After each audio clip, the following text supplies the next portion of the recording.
तो चलिए आज हम लोग पढ़ने वाले एक बेहद ही इंटरेस्टिंग स्ट्रेटजी और कहीं ना कहीं आज हम देखने वाले हैं कि क्या हम कॉल और पुट दोनों बाई करके चल सकते हैं।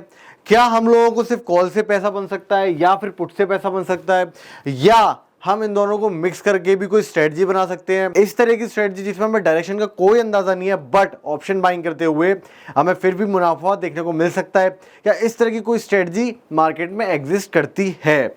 तो चलिए फटाफट से चलते हैं। सबसे पहले मैं आप लोगों को बता दूं, ये स्ट्रेटजी अगर आपको यूज करनी है तो कोशिश करिएगा कि आप इंडेक्स में ही यूज करें, क्योंकि वहां मौजूद है वीकली ऑप्शंस। आप ये स्ट्रेटजी स्टॉक्स में मत ही यूज करिएगा। रीजन बीइंग कि स्टॉक्स में मंथली एक्सपायरी है, प्लस वहां पर फिजिकल सेटलमेंट का भी केस है, तो वहां चीजें थोड़ी सी कॉम्प्लेक्स हो जाती है अगर हमें फिजिकली सेटल करना पड़े किसी एक्सपायरी को। तो इस केस में हम कैश सेटल्ड एक्सपायरीज की तरफ ही रहेंगे, वो है इंडेक्स में होने वाली एक्सपायरीज। वहां पे अगर कोई अपॉर्चुनिटी मिलती है तो हम स्टडी करेंगे और डेफिनेटली अगर कोई ट्रेड बनता है तो लेंगे अपने रिस्क मैनेजमेंट को फॉलो करते हुए। अदरवाइज स्टॉक से तो हमें दूर ही रहना है अगर हम बात करें आने वाली स्ट्रेटजी के बारे में। तो आइए जान लेते हैं फटाफट से क्या है आज की इंटरेस्टिंग स्ट्रेटजी, क्या है उसका नाम और क्या है डिटेल्स। उसके बाद हम देखेंगे चार्ट्स के ऊपर किस तरीके से यूज कर सकते हैं वो स्ट्रेटजी को। तो जैसा कि मैंने पीछे लिखा हुआ है कॉल और पुट दोनों का बाई, साथ ही में है एक इंटरेस्टिंग सा क्वेश्चन मार्क। तो आप लोगों को अभी तक तो समझ में आ गया होगा कि अगर मैंने क्वेश्चन मार्क लगा रखा है तो हम कहीं ना कहीं एक इंटरेस्टिंग टॉपिक देखने वाले हैं। जैसा कि मैंने बताया आपको, बिल्कुल पॉसिबल है कि आप कॉल और पुट दोनों बाई करके चलिए और ऑप्शन बाइंग में कहीं ना कहीं आप पैसे बना सकते हैं। स्ट्रेटजी का नाम क्या है? स्ट्रेडल। और भी इसे दूसरे तरीके से बोला जा सकता है, बट अभी के लिए हम सिर्फ और सिंगल स्ट्रेटजी पे काम करेंगे, चीज़ों को कॉम्प्लेक्स नहीं करेंगे, धीमे धीमे बट कंसिस्टेंटली लर्न करेंगे। तो यहाँ पे आप देख सकते हैं कि स्ट्रेडल इसका नाम है। ये कहीं ना कहीं एक पेयर में काम करते हुए दिखेगी आपको, क्योंकि आप एक पेयर को उठाएंगे, आप कहीं ना कहीं कॉल और पुट दोनों को उठाएंगे। अभी तक हमने अपनी बहुत सारी यूनिक स्ट्रेटजीज देखी हैं जहाँ पर हम या तो कॉल बाई कर सकते थे या पुट बाई कर सकते, और जो भी करना था हम कर रहे थे रिस्क मैनेजमेंट के साथ। हमारा ये बिल्कुल भी ओपिनियन नहीं है, ना ही हम किसी को ये एडवाइस करते हैं कि आपको अगर कोई स्ट्रेटजी मिल जाती है और आपको कुछ प्रॉफिट देखने को मिलता है तो आप रिस्क मैनेजमेंट को नेग्लेक्ट करते हैं। सब बिल्कुल भी नहीं करना है। आपको एक सक्सेसफुल ऑप्शन बायर अगर बनना है तो डेफिनेटली आपको रिस्क मैनेजमेंट को अपनी कॉर्नर बोन बना के रखनी है। कहीं ना कहीं एक आपको उससे बहुत ही मजबूत पिलर की तरह यूज करते रहना है आने वाली ट्रेडिंग करियर में। तो यहाँ आप लोग देख सकते हैं जो व्यू है। देखिए जैसा कि मैंने आपको बताया था, कोई भी ट्रेड अगर हम लेते हैं तो वहां पर हम कुछ एक्सपेक्टेशन सेट करते हैं। अगर हमारी एक्सपेक्टेशंस मीट होती चली जाती है तो कहीं ना कहीं हमें मार्केट से कंफर्मेशन मिलता है कि मार्केट में हम जो सोच रहे हैं वो सही सोच रहे हैं और हमें उस डायरेक्शन में बढ़ना चाहिए। ऑन द अदर साइड अगर हमारा व्यू नेग्लेक्ट हो जाता है, वो कैसे पता चलता है? वो पता चलता है जब हमें लॉस देखने को मिलता है। लोगों को ये समझना चाहिए कि लॉस अगर आपको देखने को मिल रहा है इसका मतलब ये बिल्कुल भी नहीं है कि आपको ट्रेडिंग करनी नहीं आती है। बशर्त ये है कि आपको जो लॉस दिख रहा है वो आपका रिस्क मैनेजमेंट के साथ होना चाहिए। आपका रिस्क मैनेजमेंट हमेशा आपके साथ चलना चाहिए। अगर आप इनिशियल फेज में हैं स्टडी के, आपने अभी अभी ट्रेडिंग सीखना चालू किया है, आप हमारी सीरीज को फॉलो कर रहे हैं और वहाँ से ट्रेडिंग सीख रहे हैं, तो आपको बहुत ही एग्रेसिवली ट्रेड नहीं करना है। कभी भी आपको ट्रेड करना है बहुत कंजर्वेटिवली, रिस्क मैनेज करते हुए। आपको अपनी एक ट्रेड में 0.5 से 1% से ज़्यादा देना ही नहीं है किसी कीमत पे। ऑप्शन बाइंग में आप एक बार सीख जाइए, फिर आप इसे थोड़ा एग्रेसिव कर सकते हैं, 2% तक लेके जा सकते हैं। पर ट्रेड की बात कर रहा हूं मैं यहाँ पे, पर ट्रेड। किसी ने कमेंट में भी लिखा था कि अगर हमने बैंक निफ्टी में 60 से 100 पॉइंट का लॉस ले लिया, स्टॉप लॉस ले लिया, तो कैपिटल वाइप आउट हो जाएगा। ये किसी ने कमेंट में लिखा हुआ है, बट आपको ये समझना चाहिए कि अगर आप 60 से 100 पॉइंट ले रहे हैं स्टॉप लॉस, तो वहां आप अपनी पूरी कैपिटल डिप्लॉय नहीं करेंगे। आप सिर्फ उतनी ही कैपिटल डिप्लॉय करेंगे कि आपका अगर स्टॉप लॉस होता है तो वो 2% हो। चलिए फटाफट से रिवाइज कर लेते हैं किस तरीके से ये चीज़ें पैन आउट होती है। ये हमारा हो गया हमारा स्पॉट का स्टॉप लॉस 60 से लेकर 100 पॉइंट का। मान लेते हैं 100 पॉइंट का है। एट द मनी डेल्टा हम उठाते हैं तो 0.5 से मल्टीप्लाई कर दीजिए, आपको मिलेगा 50 पॉइंट का प्रीमियम पे स्टॉप लॉस। तो 50 पॉइंट का अगर आपको प्रीमियम पे स्टॉप लॉस देखने को मिल रहा है तो आपको उस तरीके से लॉट्स उठाने हैं, आपको 1 2 उतने लॉट उठाने। चलिए मान लेते हैं कि बैंक निफ्टी में अभी 15 क्वांटिटी का एक लॉट चल रहा है। तो अगर आपकी कैपिटल सपोज करिएगा 1 लाख रुपए, अगर आपकी कैपिटल 1 लाख रुपए, तो आपको 2% से ज़्यादा लॉस तो लेना ही नहीं अपने कैपिटल पे किसी भी कीमत में। तो 2% हो गया यहाँ पे 2000 रुपए। तो 2000 रुपए का अगर आप लॉस लेके चल रहे हैं तो आप डिवाइड कर दीजिए 2000 रुपए का 50 पॉइंट से प्रीमियम से, तो आपको मिल जाती है 40 क्वांटिटी। तो कहीं ना कहीं आप अभी 40 क्वांटिटी तो नहीं उठा सकते क्योंकि आपको लॉट मिलता है 15 का, तो आप ले सकते हैं यहाँ पे 30 या फिर 45 क्वांटिटी, इससे ज़्यादा आपको नहीं लेनी है। तो इस तरीके से आप समझ सकते हैं कि कैसे हम करते हैं पोजीशन साइजिंग, और ये चीज़ तो आपको हर स्ट्रेटजी में फॉलो करनी है, फिर चाहे वो वीवैप की हो, चाहे ईएमए का हमारा क्रॉसओवर हो, या फिर आने वाला स्ट्रेडल हो। तो आप लोग देख सकते हैं यहाँ पर आपको एक्सपेक्ट रहता है एक बिग मूव मार्केट में। अगर कहीं ना कहीं आपको लग रहा है कि एक बिग मूव आने वाला है, अगर मार्केट में ऐसा लग रहा है कि गैप अप या गैप डाउन देखने को मिलेगा, हम ओवरनाइट ट्रेडिंग की अगर बात करें, पोजिशनल ट्रेडिंग की बात करें, बट आपको डायरेक्शन क्लियर नहीं है, आपको ये नहीं पता कि मार्केट ऊपर जाएगा या नीचे जाएगा, उस केस में आपको क्या करना है, एक स्ट्रेडल बाई कर लेना है, दोनों प्रोटोकॉल लेके चलने हैं। किस तरीके से, चलिए देख लेते हैं। यहाँ पे आपको मैंने थोड़े टेक्निकल टर्म लिख रखे हैं, फटाफट से इजी भाषा में समझ लेते हैं। यहाँ पे हम लोग प्रीमियम रिसीव करेंगे, कहने का मतलब हम ऑप्शन बाइंग करके चलते हैं तो डेफिनेटली हम प्रीमियम को खरीदते हैं। वही जो ऑप्शन सेलर है वो ऑप्शन राइट कर रहा होता है। राइटिंग का मतलब यहाँ पे ये है कि वो कहीं ना कहीं बेच रहा होता है ऑप्शन कॉन्ट्रैक्ट को, तो यहाँ पे हम लोग प्रीमियम्स को रिसीव करते हुए चलते हैं। इसी तरीके से आप समझ सकते हैं कि डेबिट यहाँ पे हमें प्रीमियम का होता है, और साथ ही साथ में आप ये देख सकते हैं कि कॉल और पुट दोनों को हम लेके चलेंगे हमारी स्ट्रेटजी में। साथ ही साथ में एक एग्जांपल के साथ मैंने समझा रखा है आपको कि कैसे हमने करना है। अगर हमारे पुट के प्रीमियम हमें देखने को मिल रहे हैं 60 के और कॉल ऑप्शन के देखने को मिल रहे हैं 75 के, तो आप जब बाई करेंगे तो आप इन दोनों को ऐड कर लीजिए, तो 5 और 13 135 रुपीज़ का आपने नेट प्रीमियम कहीं ना कहीं रिसीव कर लिया मार्केट में। अब आपको ये जो भी पुट और कॉल ऑप्शन चूज़ करने हैं वो चूज़ करने हैं सेम स्ट्राइक के। अगर मार्केट 20,100 पर चल रही है या फिर मान लीजिए 22,000 पे चल रही है, तो उस केस में 22,000 के आपको कॉल और पुट दोनों बाई कर लेना है, और कॉल और पुट दोनों बाई करने के साथ ही साथ आपको लेनी है सेम एक्सपायरी का कॉन्ट्रैक्ट। ये सिंपल सी चीज़ आपको करनी है जो भी वीकली एक्सपायरी चल रही हो, क्योंकि हम अभी वीकली एक्सपायरी के पॉइंट ऑफ व्यू से ही बात कर रहे थे कि ये सारी चीज़ें यहाँ पे मैं आपको सिखा रहा हूँ। इसका मतलब ये सीधे नहीं है कि आप अपनी पूरी कैपिटल से डिप्लॉय कर देंगे। आप स्ट्रेटजी को समझिए, सीखिए, प्रैक्टिस करिए। जब आप पहले सीख लेंगे, आप एजुकेशन ले लेंगे, उसके बाद आपको लाइव मार्केट में जाना है एग्रेसिवली 2% के रिस्क मैनेजमेंट के साथ। इनिशियली तो आप पेपर ट्रेडिंग कर सकते हैं, जब तक आप बैक टेस्टिंग और पेपर ट्रेडिंग करते हैं तब तक तो आपको बड़े लॉस लेने ही नहीं है, आपको अपना कैपिटल वाइप आउट ही नहीं करना है, दूसरों की गलतियों से सीखना है। दूसरों ने गलतियां ऑलरेडी कर रखी हैं, कैपिटल वाइप आउट किया हुआ है, तो आपको ये सब चीज़ों से बचना है। तो आप ही देख सकते हैं कहीं ना कहीं ये थोड़े हो गए डिटेल्स कैसे बन सकता है एक स्ट्रेडल। और डिटेलिंग में चलते हैं, तो जैसे यहाँ पे बताया स्ट्राइक प्राइस में, अच्छा अब एक रेंज बनती है। अगर आप पुट और कॉल ऑप्शन की बात करें, अगर आपने दोनों बाई कर लिया, अगर आपने पुट और कॉल ऑप्शन दोनों बाई कर लिया, तो कहीं ना कहीं जो आपकी स्ट्राइक प्राइस है उसके ऊपर और उसके नीचे आपको एक रेंज देखने को मिलेगी। उस रेंज का मतलब क्या है? उस रेंज का मतलब ये है जब मार्केट आपके स्ट्राइक प्राइस के ऊपर वाली जो ब्रेकआउट पॉइंट है, जो ब्रेक इवन पॉइंट है, उसके ऊपर जाएगा तब आपको मुनाफा देखने को मिलेगा अगर हम एक्सपायरी की बात करें। और आपकी जो स्ट्राइक प्राइस के नीचे ब्रेक इवन पॉइंट है उसके मार्केट अगर नीचे जाएगा तब आपको मुनाफा देखने को मिलेगा। जैसा कि आप समझ सकते हैं, कुल मिला के मार्केट को जो आपकी रेंज है, जो आपने रेंज बनाई है कॉल और पुट दोनों बाई करके, जो आपने रेंज बनाई है, आपको उस रेंज के बाहर मूव चाहिए। तो इसलिए हम लोग ये बोल रहे हैं कि मार्केट में हमें एक बड़ा मूव चाहिए, मार्केट में एक शानदार गैप अप या गैप डाउन देखने को मिलेगा, तो डेफिनेटली हम अच्छा कमाएंगे इस स्ट्रेटजी के साथ। और ये चीज हम कर रहे हैं प्रॉपर ऑप्शन बाइंग के पॉइंट ऑफ व्यू से। ये सिर्फ और सिर्फ ऑप्शन बाइंग में चल रही है। मेजरली आपने सुना होगा कि लोग स्ट्रेडल बेच के चलते हैं, ऑप्शन जो सेलर्स होते हैं। कहीं ना कहीं हम ये बात ऑलरेडी समझ चुके हैं कि मार्केट में 33% प्रोबेबिलिटी ही होती है ऑप्शन बायर के पैसा बनाने की, बट हमारी मुहिम यही है, हमारा ये काम है कि हम उसे इंक्रीज करें, और जब भी ट्रेड लें तो एक रिस्क मैनेजमेंट के पॉइंट ऑफ व्यू के साथ ही लें। तो यहाँ पे आपको मैंने समझा दिया ब्रेक इवन पॉइंट्स क्या है।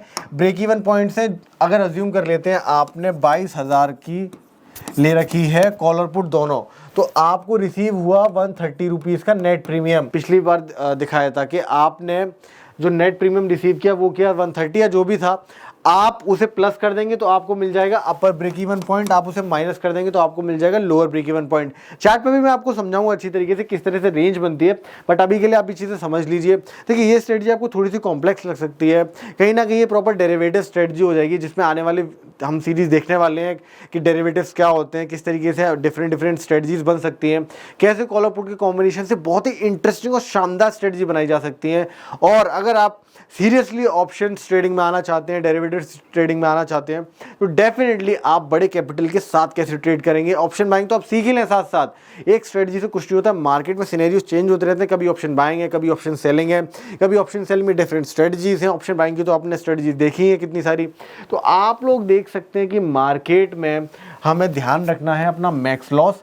मैक्स लॉस जो स्ट्रेटजी पे होगा वो कहीं ना कहीं आपको देखने को मिलेगा, क्योंकि आपने प्रीमियम रिसीव किया है, कहीं ना कहीं आपने जो किया है वो किया है, प्रीमियम को खरीदा है। तो आपको अब तक तो आइडिया होगा ही कि जब भी हम प्रीमियम खरीदते हैं तो वहाँ पे हमारे अगेंस्ट में चलता है थीटा, टाइम वैल्यू। तो उस टाइम वैल्यू से हमें लगातार नुकसान देखने को मिलता है। और वहीं अगर आपने 22,000 का, अगर आपने 22,000 का कॉल पुट दोनों ले रखा है, तो उस केस में आपको मैक्स लॉस देखना पड़ेगा 22,000 पे। आप सोच के देखिए, आपने 22,000 का कॉल भी लिया, पुट भी लिया, ना ही मार्केट ऊपर के ना ही मार्केट नीचे के, मार्केट ने एग्जैक्टली 22,000 पे क्लोजिंग दिया। तो उस केस में जाहिर सी बात है आपको तो नुकसान ही होगा ना, क्योंकि आप तो ऑप्शन बाई करके चल रहे हैं। On the other side seller को बहुत ही अच्छा मुनाफा देखने को मिलेगा। तो इसलिए हम जब बोल रहे हैं जब हमारा प्रॉफिट होगा तब सेलर का नुकसान होगा, जब सेलर का प्रॉफिट होगा तब हमारा मुनाफा होगा, क्योंकि हम लोग हैं बायर्स। तो आप लोग देख सकते हैं ये सारी चीज़ें होंगी। मैक्स लॉस क्या हो सकता है, साथ ही साथ में जब भी आप रेंज में ट्रेड करेंगे तो आपको लॉस तो देखने को मिलेगा। फॉर एग्जांपल आप मान के चलिए कि 22,000 से मार्केट ऊपर चल रही है, बट आपके ब्रेक इवन पॉइंट से नीचे चल रही है, तो उस केस में आपको नुकसान तो होगा, बट मैक्सिमम नुकसान नहीं होगा। अगर हम एक्सपायरी की बात कर रहे हैं, सारी कैलकुलेशन यहाँ पे हम एक्सपायरी की लेके चलेंगे। मार्केट में और भी तरीके से आप काट सकते हैं सौदे को, वो सारी चीज़ें हम एडवांस स्टडीज में देखेंगे। आप लोग देख सकते हैं यहाँ पे अब आते हैं फाइनली कि प्रॉफिट कैसे देखना है। अभी तक हमने देख लिया एंट्री क्या होती है, कैसे बनाना है स्ट्रेडल को, क्या है टेक्निकलिटी स्ट्रेडल की, बहुत ही सिंपल भाषा में। अब हम देखेंगे कि प्रॉफिट क्या होता है। तो जैसा कि मैंने बड़े अक्षरों में लिख रखा है, प्रॉफिट हमें देखने को मिलता है आउट ऑफ द रेंज। जब हमारी एक रेंज बनी हुई है, ये है अपर ब्रेक इवन पॉइंट, ये है लोअर ब्रेक इवन पॉइंट, और कहीं ना कहीं ये हमारा हो गया स्ट्राइक प्राइस। तो जब मार्केट इसके ऊपर निकल जाए या मार्केट इसके नीचे निकल जाए, ब्रेक इवन पॉइंट जो नीचे साइड है उसके नीचे आ जाए या फिर अपर ब्रेक इवन पॉइंट के ऊपर निकल जाए, दोनों ही केस में हमें मुनाफा देखने को मिलेगा। अब यहाँ पर उसी चीज़ को मैंने समझा रखा है, कहीं ना कहीं एक मैथमेटिकल फॉर्मूले में, कहीं ना कहीं एक रेंज, एक सेट में मैंने लिख रखा है। बट आपको इतना डिटेल में जाने की जरूरत नहीं है, आप समझ लीजिए सिंपल से तरीके से डेफिनेशन से कि ब्रेक इवन पॉइंट के ऊपर प्रॉफिट, ब्रेक इवन पॉइंट के अगर नीचे जा रहा है डाउन साइड में, डेफिनेटली वहाँ भी प्रॉफिट, बट अगर रेंज में चल रहा है तो नुकसान देखना पड़ेगा। मैक्सिमम नुकसान कहाँ पर होगा, मैक्सिमम नुकसान होगा स्ट्राइक प्राइस पर। तो आप लोग देख सकते हैं when and where to enter, देखिए बहुत इंपॉर्टेंट चीज़ है ये। अगर आपको समझना है मार्केट में कि कब कौन सी स्ट्रेटजी डिप्लॉय करनी है, तो आपको पता होने चाहिए डिफरेंट सिनेरियोज कि किस सिनेरियो में कौन सी स्ट्रेटजी काम करेगी और किस सिनेरियो में कौन सी स्ट्रेटजी को नहीं यूज़ करना है। तो आप देख सकते हैं when and where to enter. जब आप एक्सपेक्ट कर रहे हो बिग मूव मार्केट में, जब आपको एक्सपेक्टेशन है कि मार्केट ऊपर की तरफ बहुत तेज भागेगा नीचे की तरफ, एक तो तब आप एंटर करेंगे। दूसरा, मार्केट में कभी एक्सपेक्टेशन आ सकती है, ये एक्सपेक्टेशन आ सकती है ऑल टाइम हाई पे, ये एक्सपेक्टेशन आ सकती है होल नंबर्स पर, ये आ सकती है क्रूशियल लेवल्स पे, जैसा कि मैंने बताया ऑल टाइम हाई। इसके अलावा ये एक्सपेक्टेशन आपको देखने को मिल सकती है अगर प्रीमियम्स चीप हों, साथ में कोई इवेंट हो। देखिए ऐसा ये बोलना थोड़ा सही नहीं होगा कि अगर प्रीमियम्स चीप हैं और बस, और फिर साथ में इवेंट भी, क्योंकि जनरली इवेंट के साथ क्या होता है, कभी भी कोई इवेंट होता है। चलिए पहले इवेंट समझ लेते हैं, इवेंट क्या है। इवेंट का मतलब कोई भी आरबीआई की पॉलिसी आ रही है, अगर हम निफ्टी की बात करें, या फिर स्टॉक स्पेसिफिक तो हम लेंगे नहीं चीज़ों को, या फिर इलेक्शंस आ रहे हो, जैसे अभी इलेक्शन आने वाले हैं, तो उस केस में मार्केट में जो विक्स है, मैं कहीं ना कहीं जो वॉलेटिलिटी है वो इंक्रीज होते हुए दिखती है, तो वहाँ पर ऑप्शन के प्राइसेस को थोड़ा महंगा हो जाता है, वो इन्फ्लेट हो जाता है। तो उस केस में अगर आपको गैप अप और गैप डाउन देखने को मिलेगा तो उतना अच्छा प्रीमियम्स में रिलाइजेशन देखने को नहीं मिलेगा।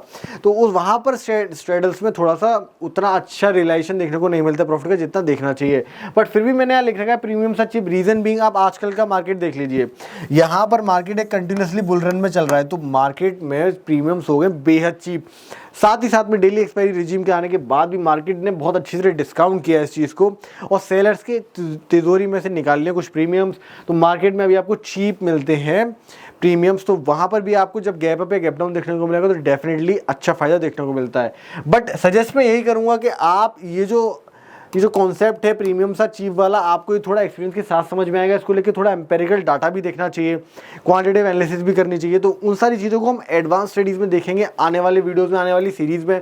यहाँ पर हर चीज़ कवर करना सही भी नहीं होगा और थोड़ा ज़्यादा कॉम्प्लेक्स हो जाएगा, समझ में भी नहीं आएगा। तो अभी तक के लिए आप समझ लीजिए ये सारी चीज़ें कि मार्केट में अगर कोई इवेंट हो रहा है, जैसे मैं अभी आपको चार्ट पे दिखाऊंगा कि किस तरीके से एक इवेंट हुआ बट प्राइसेस में प्राइसेस में एक अच्छा हमें देखने को मिला मूव, और विक्स के बढ़ने के बाद भी हमें ठीक ठाक परफॉर्मेंस देखने को मिली स्ट्रेडल की। तो आप लोग देख सकते हैं कि अनसर्टेनिटी इन मार्केट, सबसे बेहतरीन चीज़ है अनसर्टेनिटी। देखिए ऑप्शन में आपको अगर पैसा बनाना है तो आपको टाइमिंग तब करनी है जब मार्केट ने डिस्काउंट नहीं किया है, और ये काम इतना आसान नहीं है कि मार्केट में आप तब एंटर करें जब मार्केट को डिस्काउंट नहीं किया उसने, या फिर आप एक बिग फॉल आने से इमीडिएटली पहले चले जाएं या बाद में आ जाएं। तो ये सारी चीज़ें इतनी आसान नहीं होती, ये सारी चीज़ें कहीं ना कहीं एक्सपीरियंस की बात आती हैं। आपको न्यूज़ एनालिसिस करने का भी एक्सपीरियंस होना चाहिए कहीं ना कहीं चार्ट्स के साथ साथ।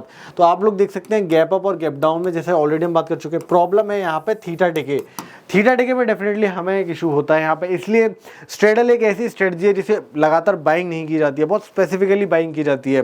हाँ, सेलिंग आप कंटिन्यूसली कर सकते हैं, बट बाइंग करने के लिए आपको बहुत स्पेसिफिक होना पड़ेगा, बहुत अच्छे रूल्स होने चाहिए आपके।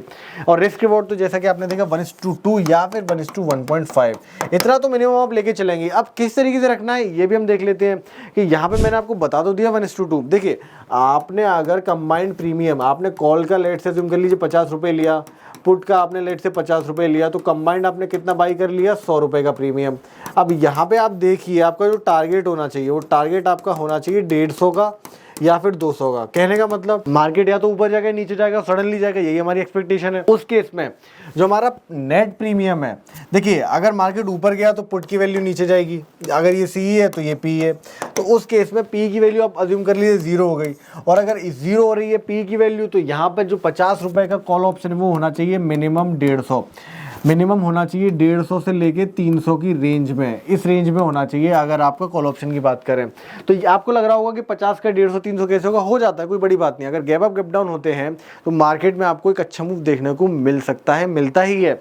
तो उस केस में बट यहाँ पे आप एक और चीज़ यूज़ करेंगे, यहाँ पे क्या होगा कि फॉर एग्जाम्पल आपने कोई रेंज बनाई और वहाँ पे आपकी सपोर्ट एंड रेजिस्टेंस भी मौजूद है, या फिर आप मान लीजिए मार्केट ने क्लियर ब्रेकआउट दे दिया अपर डायरेक्शन में, तो उस केस में आप क्या करेंगे, नीचे का जो पुट ऑप्शन है वो काट देंगे, आप उसके 0 होने का वेट नहीं करेंगे, और जो कॉल ऑप्शन में हमें अच्छा ब्रेकआउट देखने को मिला है वहाँ पे हम बैठे रहेंगे। ये भी एक तरीका है कि मार्केट में आप किस तरीके से अपने प्रॉफिट को थोड़ा सा एनहेंस कर लेते हैं कॉल पुट ऑप्शन को जल्दी काट के, बट हमेशा ऐसा नहीं है कि आपको मौका मिलेगा ही मिलेगा।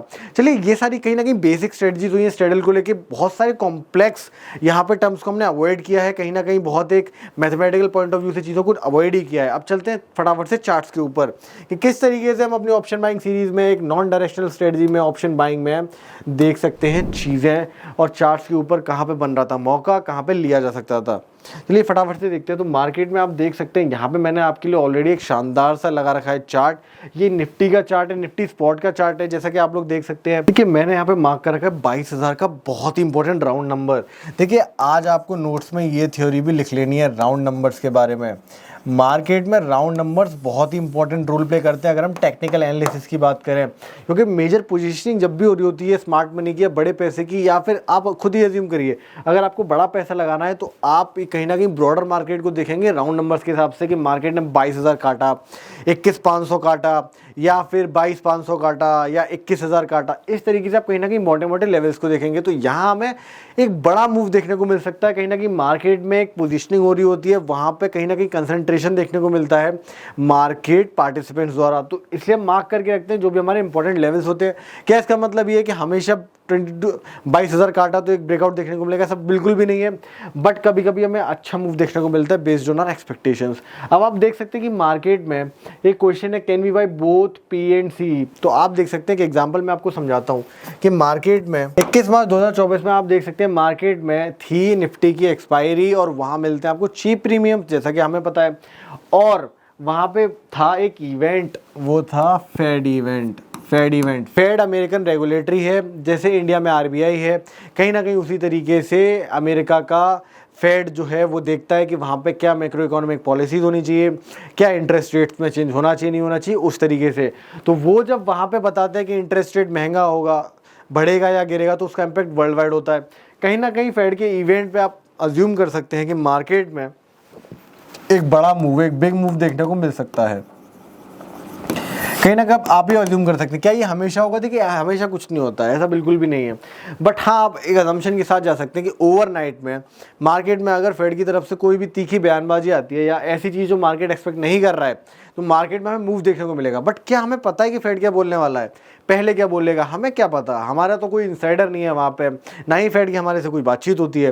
तो उस केस में हमें इतना पता है कि कुछ हो सकता है, बड़ा हो सकता है, बट ये नहीं पता है कि एग्जैक्टली क्या होने वाला है, किस डायरेक्शन में होने वाला है। इसलिए हम क्या करेंगे, प्रीवियस डे के जो कॉल और पुट दोनों हैं एट द मनी के, कॉल और पुट ऑप्शन दोनों बाई करके चलेंगे। अगर मार्केट ने प्रीवियस डे की अगर हम बात करें, जिस डे पे एक्शन हुआ उससे पहले मार्केट नीचे अगर चला जाता या ऊपर चला जाए और सडन मूव अगर दे रहा है, गैप अप या गैप डाउन की बात यहाँ पे चल रही है, या तो गैप अप या गैप डाउन, उस केस में अगर सडनली ऊपर चला जाए, नीचे जाएगा तो पुट हमें मुनाफा देगा, ऊपर जाएगा तो हमें कॉल मुनाफा देगा। तो कहीं ना कहीं इस तरीके से आप एक पोजीशन बना सकते थे, स्ट्रेडल बोलते हैं इस पोजीशन को। कहीं ना कहीं आप एट द मनी में जाते, आपको रिस्क मैनेजमेंट को लेके बिल्कुल क्लियर रहना है, बिल्कुल सोचना ही नहीं है। किसी भी ट्रेड में आप जाएंगे 2% से ज़्यादा तो किसी कीमत में टूटना ही नहीं चाहिए आपका। 2% से ज़्यादा किसी कीमत में नहीं टूटना चाहिए। आप बोल सकते हैं बड़ा पैसा कैसे बनेगा, कैसे हम बनाएंगे अपना बिग कैपिटल, तो वो इतना आसान भी नहीं है। और साथ ही साथ में अगर आप इस रूल को फॉलो नहीं करेंगे तो आप भरोसा रखिए कैपिटल बढ़ागा तो पता नहीं, बट आपके पास जो भी आपकी मेहनत की गाड़ी कमाई है वो जरूर चली जाएगी। तो मार्केट को हल्के में मत लीजिए, अपना रिस्क मैनेजमेंट फॉलो करिए, आपको एक्सपीरियंस हो जाएगा, तब धीमे धीमे आप कैपिटल भी इंक्रीज कर सकते हैं।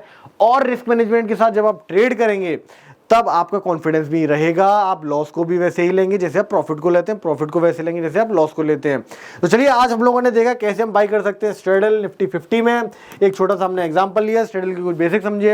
ये सारी चीज़ हमने क्यों देखी, क्योंकि कहीं ना कहीं व्यूअर्स के दिमाग में ये चीज़ आ रही थी कि क्या हम कॉल और पुट दोनों लेके जा सकते हैं।